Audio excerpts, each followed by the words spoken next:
जय हिंद मेरे सेठ श्रेणियों और आप सभी का स्वागत है प्रीतम एकेडमी परिवार में। और मैं हूं पंकज कुमार। तो आज की इस वीडियो पे बात करेंगे क्लास 10th का जो सोशल साइंस है, यानी कि जो आपका एसएसटी का जो सब्जेक्ट है, उस एसएसटी के सब्जेक्ट का एक पार्ट है आपका पॉलिटिकल साइंस। तो आज बात करेंगे पॉलिटिकल साइंस का चैप्टर 1 का। और इससे पहले हम लोगों ने पॉलिटिकल साइंस का चैप्टर 4 हम लोगों ने लिया था, वो एमसीक्यू वाला पार्ट। लेकिन चैप्टर 1 और चैप्टर 2 का जो सब्जेक्टिव क्वेश्चन है या चैप्टर का जो नोट्स है वो हम लोगों ने ले लिया है, तो आप वहां से प्लेलिस्ट पे जाके देख सकते हो। लेकिन आप बोलोगे सर कि पहले चैप्टर 4 लिए हो बाद में चैप्टर 1 ले रहे हो, ऐसा क्यों? तो इसका सबसे बड़ा मेजर कारण है कि आपकी जो एग्जाम का डेट था, क्योंकि बीच में आपका वीकली टेस्ट था और वो वीकली टेस्ट के कारण मैंने चैप्टर 4 लिया और फिर मैं चैप्टर 1 ले रहा हूं, क्योंकि अभी आपका जो वीकली जो टेस्ट होगा जो एसएसटी का वो बहुत ज़्यादा दूर में है। तो इसीलिए मैं क्या कर रहा हूँ कि पहले मैं आपका चैप्टर 4 मैंने कराया, मैं चैप्टर 1 आपका करवा दे रहा हूँ। तो अभी हम लोग क्या करेंगे कि बीच में आप देखोगे तो चैप्टर 4 के बाद चैप्टर 2, 3 और 1 कर लेंगे, यानी कि ये जो बचा उसको हम लोग कर लेंगे। और फिर देन जो है वो हम लोग हिस्ट्री का और इकोनॉमिक्स का भी साथ साथ में हम लोग करते हुए चलते जाएंगे।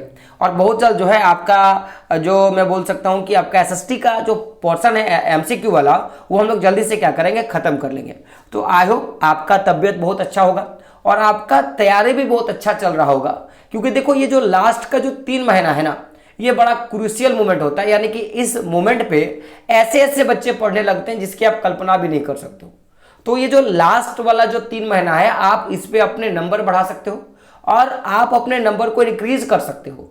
यानी कि अगर आपने पूरी साल आपने कुछ नहीं पढ़ाई किया ना, लेकिन अगर आप ये 3 महीना बहुत ज़्यादा ध्यान से पढ़ लेते हो और हर चीज़ को एज ए मैं बोलूँगा कि अपॉर्चुनिटी हिसाब से लेते हो, यानी कि जो भी वीडियो डाला जाता है, जो भी वीडियो आ रहा है या जो भी वीडियो आपने अभी तक नहीं देखा, अगर आप उसको लगातार देख रहे हो और चीज़ों को कर रहे हो, तो मैं आपको लिख के बता सकता हूँ या दावे के साथ बता सकता हूँ कि यहाँ से आपके नंबर आएंगे। तो आपको क्या करना है कि सबसे फर्स्ट ऑफ ऑल तो चैनल के साथ बने रहे, सबसे पहला काम।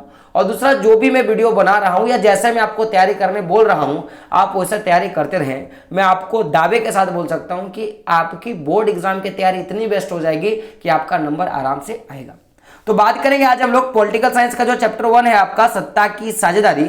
इस चैप्टर पे क्या करेंगे, फुल टू फुल डिस्कस करेंगे। और इस चैप्टर के जितने भी इंपॉर्टेंट एमसीक्यू है, यानी कि ऑब्जेक्टिव प्रश्न है, सारे के सारे ऑब्जेक्टिव प्रश्नों को आज के वीडियो पे डिस्कशन हम लोग कर लेंगे। तो आज के वीडियो में कुल मिला के 41 आपको मिलेगा ऑब्जेक्टिव प्रश्न, और ये 41 के 41 पूछे गए प्रश्न है। और ये प्रश्न मैंने जो भी विगत कुछ सालों से लगातार पूछ रहे हैं या जो भी इस साल पूछने के लायक जो भी प्रश्न है, मैंने सारा का सारा मैंने यहाँ पे लिया है। और एक बात, वीडियो पे जो भी बातें मैं बोल रहा हूँ, क्योंकि बहुत सारे क्वेश्चंस के बीच में मैं ऐसे ऐसे पॉइंट्स बता दूंगा जो आपको जानना जरूरी है, तो उन सारे पॉइंट्सों को भी क्या करना है, आपको याद करके रखना है, क्योंकि वहीं से आपके प्रश्न जो है पूछे जाएंगे। तो सबसे पहला जो प्रश्न है आप देख सकते हो, प्रश्न क्या है आपका कि लोकतंत्र की आत्मा क्या है जो विभिन्न सामाजिक समूहों के बीच टकराव को खत्म करता है। यानी कि लोकतंत्र की आत्मा किसे कहा जाता है, ऐसे भी आपके प्रश्न आ सकते हैं। और यहाँ पे बस एक चीज एड ऑन कर दिया है कि जो लोकतंत्र की आत्मा है ना, जिसे हम लोग लोकतंत्र की आत्मा कहेंगे, उसका काम क्या है, तो वो क्या करेगा, विभिन्न सामाजिक समूहों के बीच में टकराव को क्या करेगा, खत्म करने का काम करता है। तो ऑप्शंस क्या है, स्वतंत्रता, समानता, सत्ता की साझेदारी या सहयोग।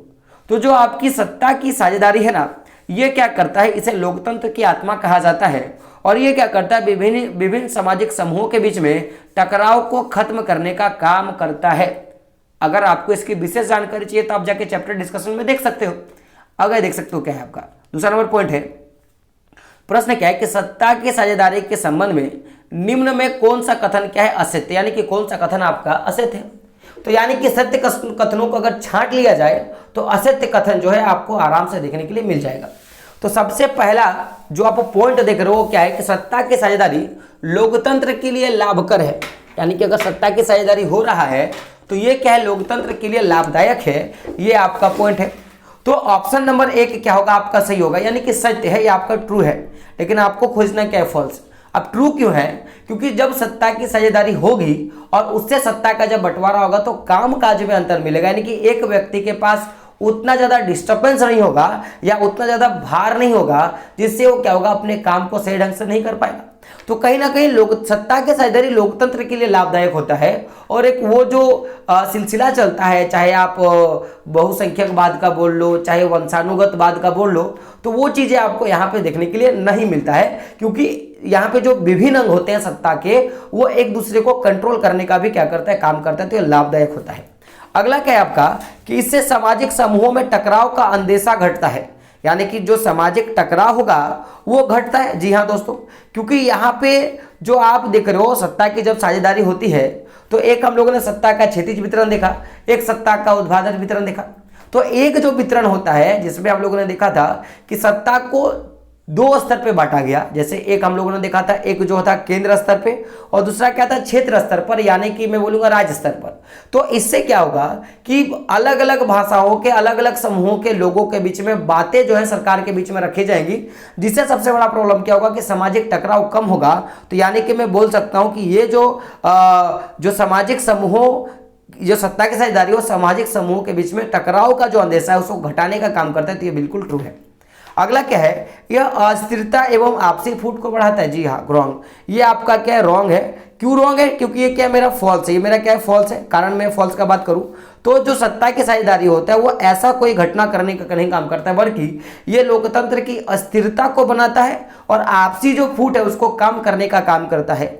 और चौथा क्या है, सत्ता में लोगों की भागीदारी बढ़ाता है। जी हाँ दोस्तों, लोकतंत्र जो सत्ता की साझेदारी में लोगों की जो भागीदारी है उसको बढ़ाने का काम करता है।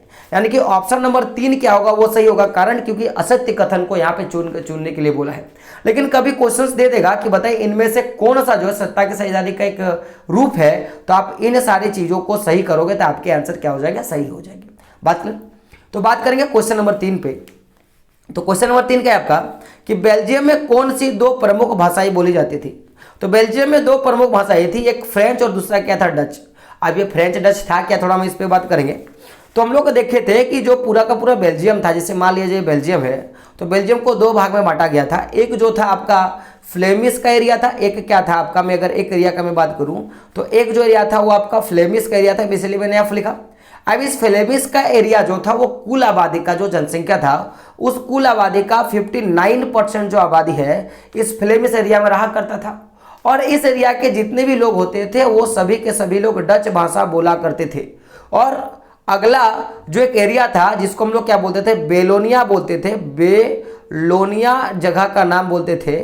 और इस बेलोनिया जगह में पूरे आबादी का 40% हिस्सा जो था वो इसी बेलोनिया एरिया में रहने का काम करता था। और ये सारे के सारे लोग जो वो फ्रेंच भाषा बोलने का काम करते थे। तो यहां से देखो क्या क्या क्वेश्चन आ सकता है। और अभी भी देखोगे तो 40% और क्या था 59%, यानी कि कुल मिला के 99% हुआ। यानी कि अभी भी जो 1% बचा, वो 1% जो इलाका था वो जर्मनिया, वहां के लोग जर्मन भाषा बोलने का काम करते। तो क्वेश्चन आएगा, बताइए कि बेल्जियम में सबसे ज्यादा बोली जाने वाली भाषा क्या था, तो डच।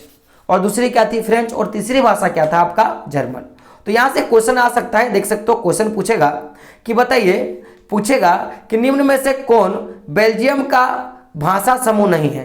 तो इनमें से कौन सा जो भाषा है वो बेल्जियम में नहीं बोला जाता। तो अभी हम लोगों ने देखा कि 59% जो है वो डच भाषा बोला जाता है, 40% भाषा जो है वो फ्रेंच भाषा बोला जाता है, और 1% जो है वो जर्मन भाषा बोला जाता है। तो यानी कि जर्मन, डच और फ्रेंच, ये तीनों का तीनों जो भाषा समूह है वो बेल्जियम का है। लेकिन आप ये जो स्पेनिश देख रहे हो ना, वो बेल्जियम का भाषा समूह नहीं है। तो ऑप्शन नंबर 2 क्या होगा, इसका आपका सही हो जाएगा। अगला प्रश्न है आपका कि बेल्जियम में कौन सी भाषा बोलने वाले बहुसंख्यक है, यानी कि बेल्जियम में जो भाषा बोले जाते हैं उसमें किसकी संख्या सबसे ज्यादा है। तो अभी हम लोगों ने देखा 59% जो है उसमें डच भाषा बोलने वाले लोग हैं, 40% जो लोग हैं वो लोग क्या बोलते हैं, फ्रेंच भाषा बोलते हैं, और 1% जो लोग हैं वो लोग क्या करते हैं, जर्मन भाषा बोलते हैं। तो हमको पूछा क्या है कि सबसे ज्यादा कौन बोला गया है, तो सबसे ज्यादा जो है वो डच भाषा बोला गया है। अब ये पूछेगा कि डच भाषा का प्रतिशत, तो 59% बोलेंगे। ये किस एरिया के लोग हैं भाई, तो ये लोग फ्लेमिश एरिया के लोग हैं। कहाँ के लोग हैं, फ्लेमिश एरिया के लोग हैं। बात करें, लेकिन अगर पूछा जाएगा कि इनमें से कौन सा भाषा समूह सबसे कम बोला जाता है, तो आप क्या बोलोगे, जर्मन बोलोगे। और दूसरी सबसे बड़ी भाषा क्या हो जाएगा आपका, फ्रेंच हो जाएगा। आपको याद रखना है। लेकिन अगर आप बेल्जियम का जो राजधानी है, बेल्जियम की राजधानी आपको पता है ब्रुसेल्स, इसलिए मैं यहाँ पे बी लिख रहा हूँ, BR ब्रुसेल्स। तो यहाँ पे कुछ उल्टा था। यहाँ पे जो डच भाषा बोलने की संख्या या मैं फ्रेंच भाषा बोलने की संख्या का बात करूँ तो जो डच भाषा बोलते थे उनकी संख्या केवल और केवल 20% था। और बेल्जियम का, ब्रुसेल्स का बात कर रहा हूँ, ब्रुसेल्स की जनसंख्या का।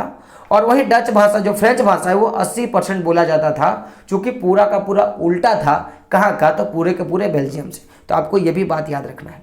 तो अगला क्वेश्चन आएगा, क्वेश्चन क्या आएगा कि बेल्जियम में फ्रेंच भाषा बोलने वाले लोगों का प्रतिशत कितना था? तो 59% कौन था माय डियर फ्रेंड? ये लोग डच बोलते थे। 1% कौन था? तो भाई जो जर्मन बोलते थे। तो जो बाकी जो 40% बचा वो लोग क्या बोलते थे? फ्रेंच बोलते थे। और ये लोग जो था वो बेलोनिया के एरिया क्षेत्र में रहा करते थे। आपको रखना है, तो ऑप्शन नंबर बी क्या होगा आपका सही हो जाएगा। अगला क्या है कि बेल्जियम में डच भाषा बोलने वालों की आबादी कितनी परसेंट थी? तो 59% था। अभी मैंने आपको बताया और आपको याद रखना है ये वाला बात। अब क्वेश्चन आएगा, क्वेश्चन क्या आएगा कि कौन सी भाषाई समूह ब्रुसेल्स, ब्रुसेल्स कौन है? तो बेल्जियम का आपका राजधानी है ब्रुसेल्स। तो बेल्जियम की राजधानी क्या है? ब्रुसेल्स में कौन सा भाषा का सबसे ज्यादा संख्या था? बहुसंख्यक था। ऑप्शंस क्या? फ्रेंच, डच, जर्मन या अंग्रेजी।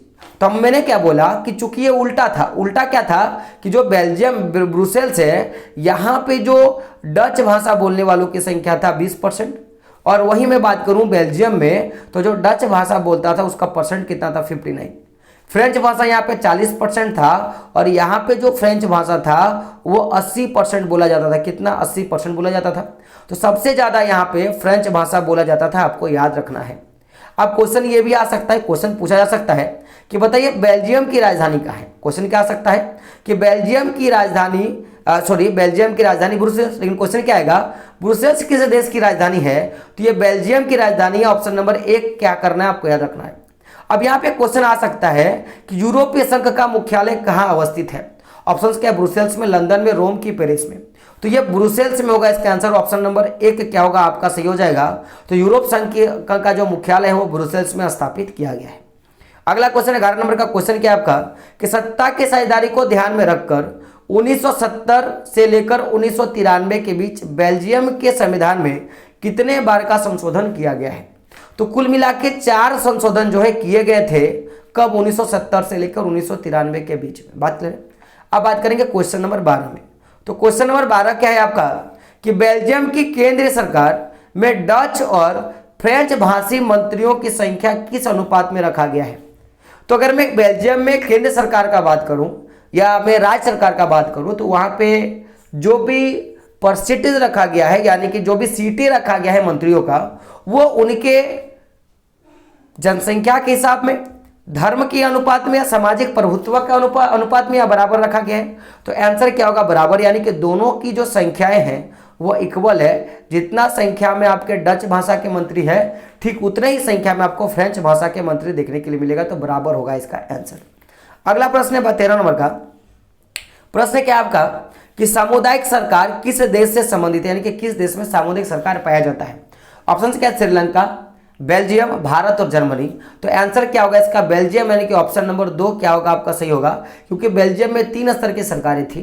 एक आपका क्या था? केंद्र स्तर का, दूसरा क्या था? राज्य स्तर का, और तीसरा क्या था आपको? सामुदायिक सरकार था, यानी कि ऑप्शन नंबर 3 क्या होगा आपका सही हो जाएगा।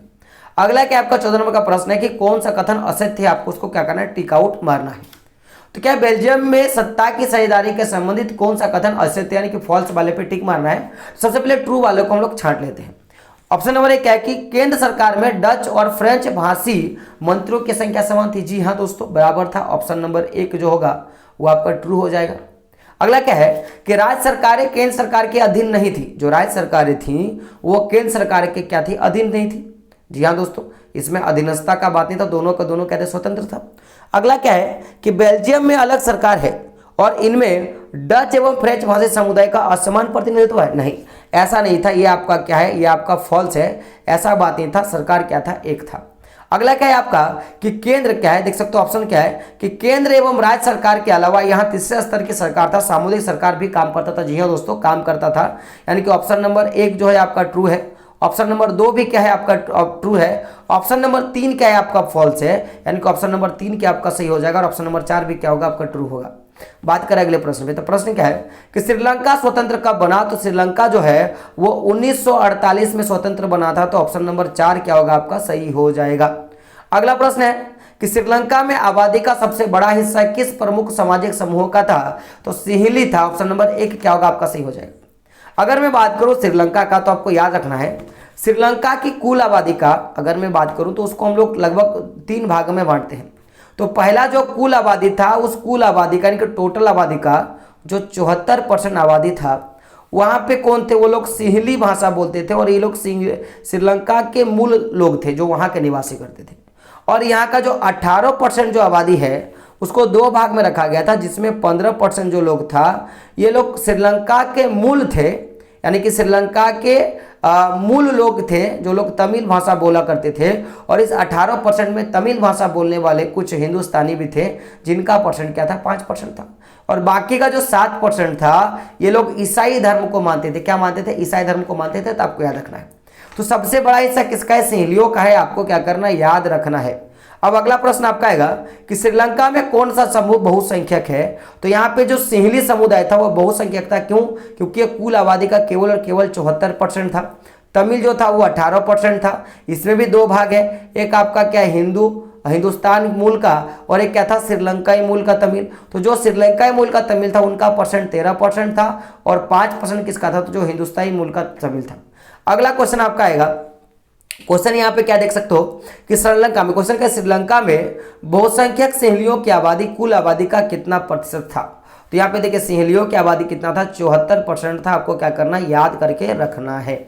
अगला प्रश्न आपका कि श्रीलंका में तमिलों की आबादी कुल आबादी का कितना था? तो 18% था। और इस 18% को क्या कीजिए आप 2 भाग में बांटिए। पहला जो भाग था जो 15% था जो श्रीलंकाई मूल का तमिल था, यानी कि जिनकी पैदा श्रीलंकाई में थी, और एक क्या था? हिंदुस्तानी मूल का तमिल था, यानी कि जो किसी कारणवश व्यापार मजदूर या किसी कारणवश में श्रीलंका में जाकर रह गए थे, तो उनकी आबादी 18 में से जो आपका 13% है वो आपका क्या हो गया? श्रीलंकाई मूल का, और 5% जो हो गया वो हिंदुस्तानी मूल के लोगों का था। अगला क्वेश्चन है आपका कि श्रीलंका, क्वेश्चन क्या है कि श्रीलंका में किस समुदाय ने प्रभुत्व बनाने का प्रयास किया था? यानी कि आपको पता होगा श्रीलंका में बहुसंख्यकवाद था, और बहुसंख्यकवाद में किसकी जनसंख्या 74% है? तो सिंहलियों का। तो सिंहली ने क्या किया था? अपना प्रभुत्व जमाने का प्रयास किया था। तो ऑप्शन नंबर 2 क्या होगा आपका? सही हो जाएगा। अगला प्रश्न है आपका 21 नंबर का प्रश्न है। प्रश्न क्या है कि श्रीलंका में सिंहली और तमिल समुदाय के बीच तनाव का क्या कारण था? तो इसका सबसे बड़ा कारण क्या था? बहुसंख्यकवाद, यानी कि बहुसंख्या के आधार पर वहाँ के मंत्रियों ने जब 1948 में वो लोग आज़ाद हुए तो उन्होंने क्या किया? संख्या के आधार पर अपने फायदे के लिए उस जाति या धर्म के विशेष वर्गों को ज़्यादा तजुब्बत देने का काम किया, उनको ज़्यादा इंपॉर्टेंस देने का काम किया, जिसके कारण संख्या जो है श्रीलंका में 2009 तक गृह युद्ध की स्थिति देखने के लिए मिला था। तो बहुसंख्यकवाद क्या होगा? इसका आंसर हो जाएगा। अगला प्रश्न है आपका 22 नंबर का प्रश्न है। प्रश्न क्या है कि बहुसंख्यक समुदाय द्वारा मनचाहे ढंग से शासन और अल्पसंख्यक समुदाय की अवहेलना करने को क्या कहलाता है? तो इसको त्रुटिकरण बोलेंगे कि अल्पसंख्यकवाद बोलेंगे कि बहुसंख्यकवाद बोलेंगे कि आतंकवाद बोलेंगे?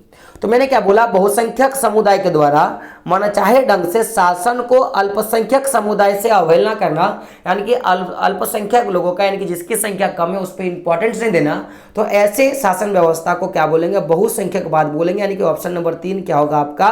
सही हो जाएगा। अगला है आपका 21 नंबर का प्रश्न है। प्रश्न क्या है आपका? देख सकते हो, स्वतंत्र राष्ट्र बनने के बाद श्रीलंका में किसे राजभाषा घोषित किया गया? स्वतंत्र राष्ट्र बनने के बाद श्रीलंका में किसे राजभाषा घोषित किया गया?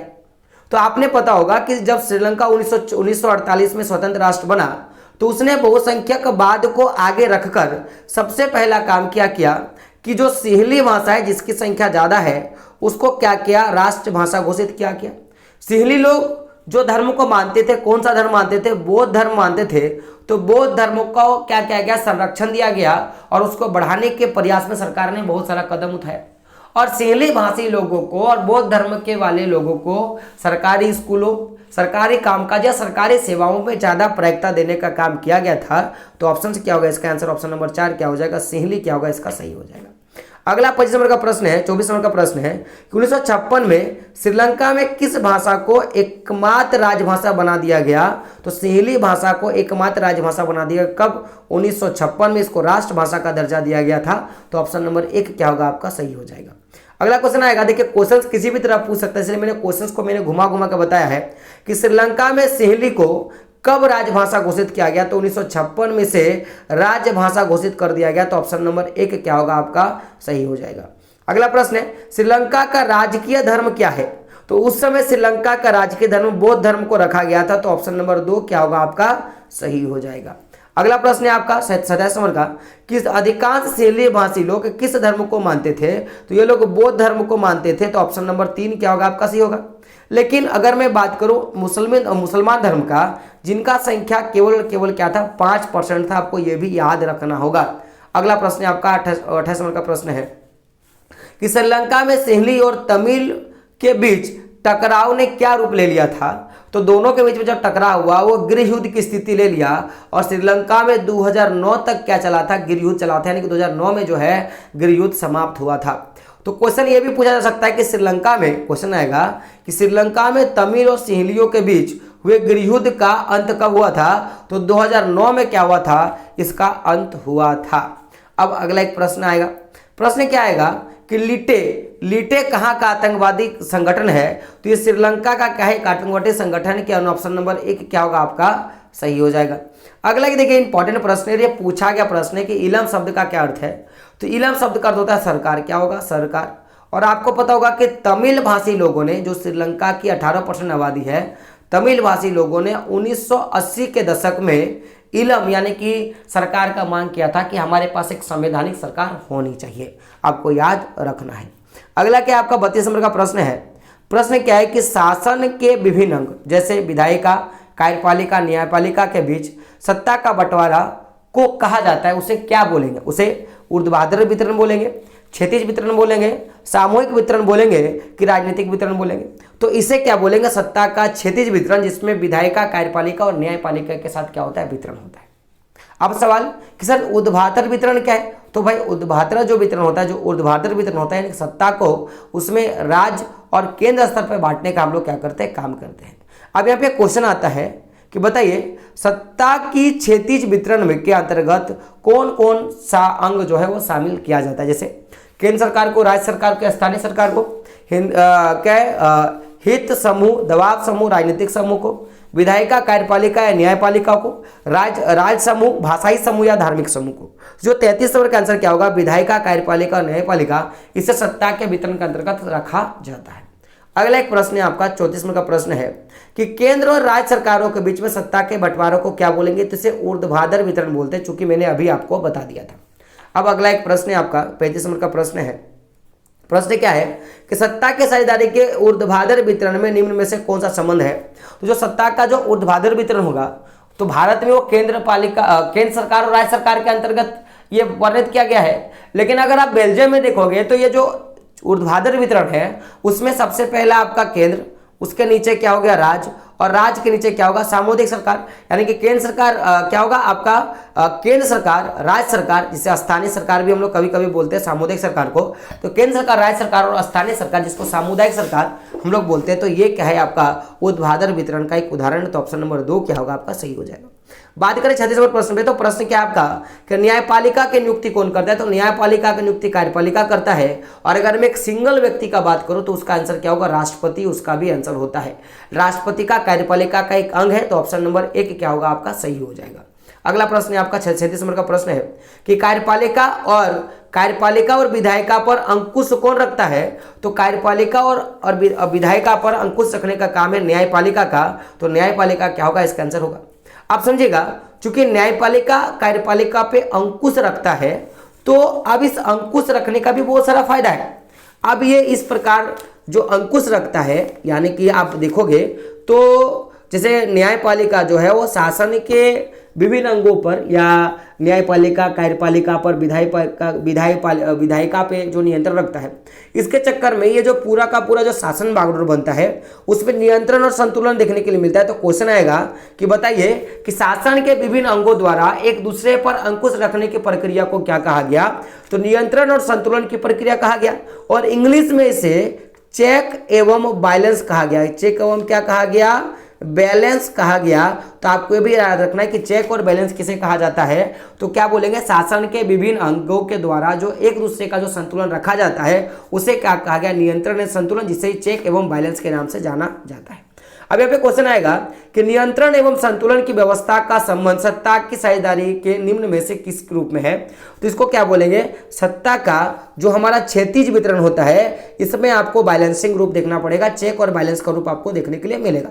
अगला है 39 नंबर का प्रश्न क्या है कि दो या दो से अधिक राजनीतिक दलों के बीच सत्ता की साझेदारी को क्या बोलेंगे? तो इसे गठबंधन बोलते हैं। तो ऑप्शन नंबर 2 क्या होगा आपका? सही हो जाएगा। बहुदलीय सरकार क्या होगा कि जब एक राजनीतिक दल जब चुनाव में सबसे ज्यादा सीटें प्राप्त करता है तो उसे क्या बोलेंगे? बहुदलीय सरकार बोलते हैं। लेकिन गठबंधन सरकार में दो या दो से अधिक दल क्या करते हैं? मिलकर सरकार की व्यवस्था करते हैं। अगला प्रश्न है 40 नंबर का प्रश्न है आपका कि भारत में केंद्र में गठबंधन सरकार की शुरुआत किसके दशक में हुआ था? तो ये 1990 के दशक में क्या हुआ था? गठबंधन सरकार की शुरुआत किया गया था। तो ऑप्शन नंबर 4 आपको क्या करना, याद रखना है। अब अंतिम एक प्रश्न आएगा। प्रश्न क्या आएगा कि विभिन्न राजनीतिक समूहों के बीच सत्ता की साझेदारी को क्या कहा गया? तो इसे क्या बोलेंगे? विभिन्न राजनीतिक समूहों के बीच सत्ता की जो साझेदारी है उसे क्या कहा गया? तो उसे सामुदायिक सरकार के नाम से जाना जाता है। तो ऑप्शन नंबर 1 क्या होगा आपका? सही हो जाएगा। और आपको क्या करना है, ये याद रखना है। तो इस चैप्टर के जो भी आपके इंपॉर्टेंट एमसीक्यू थे मैंने आपको करवा दिया। अब क्या करना है, आपको इसको सही ढंग से याद करना है। और साथ ही साथ अगर आप नए बच्चे हो तो सबसे पहले क्या करें, ग्रुप में जरूर ज्वाइन हो जाइएगा। जो क्लास 10th का जो ऑफिशियल ग्रुप है उसमें पहले ज्वाइन हो जाइएगा।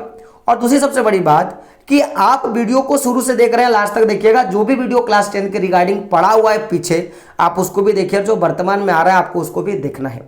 और साथ ही साथ चैनल पर नए हो तो चैनल को सब्सक्राइब करना और बेल का आइकन भी क्या करना है, प्रेस कर देना है। दोस्तों मिलते हैं अगले वीडियो में, तब तक के लिए जय हिंद, जय भारत और आपका दिन शुभ हो।